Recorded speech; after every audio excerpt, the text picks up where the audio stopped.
Members of Congress raise millions of dollars every year for all sorts of causes. That money's tracked by a number of oversight committees, but a CBS News investigation has found that a scholarship foundation run by Indiana Congressman Stephen Booyer has raised more than $800,000, but the organization has yet to award a single scholarship. Cheryl Atkinson has the story.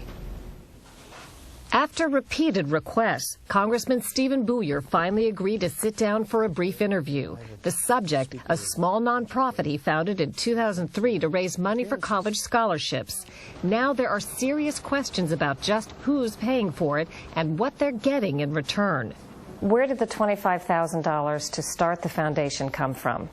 You know what? I was asked that question and I don't recall. How can you not know where the $25,000 came from? Seriously, I don't recall. In fact, 6 years after the foundation started, it's collected more than $800,000, yet it hasn't spent a single penny on scholarships. It can be difficult to know where Booyer's re-election campaign ends and his Frontier Foundation begins. His campaign and foundation shared office space. Until August, his campaign manager also ran his foundation, inviting select donors to golf outings with Booyer at posh resorts. When nobody from the Frontier Foundation returned our calls, we went to the address listed on their tax forms in Monticello, Indiana, and found this: an empty office. So we visited Booyer's local congressional office, and staffers there said the foundation and campaign had just relocated next door. Right here on the block. We knocked on that door, but couldn't get the woman inside to answer. Booyer told us the foundation no longer has a physical address. And I was so focused on making sure that we were legal that I probably didn't pay as close attention as I should have on, quote, appearances.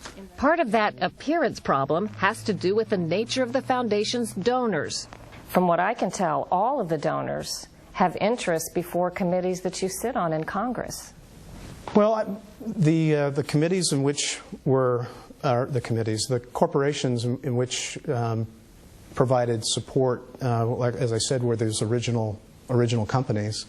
Please do not assume that if a company contributes to the foundation, that somehow that's some type of influence upon what I'm about to do. But that's exactly what Booyer's critics suggest. Consider that he sits on committees that oversee drugs, tobacco, and telecommunications.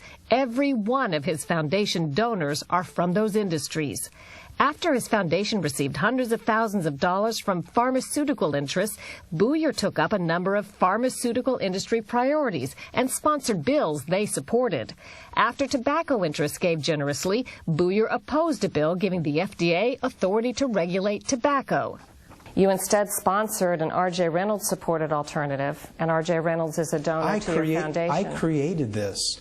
R.J. Reynolds didn't create that. Steve Booyer created that. And then there's his controversial support of smokeless tobacco, like chewing tobacco. It's not the nicotine that kills. It's the smoke. He says his support of smokeless tobacco has nothing to do with donations from U.S. Smokeless Tobacco Company.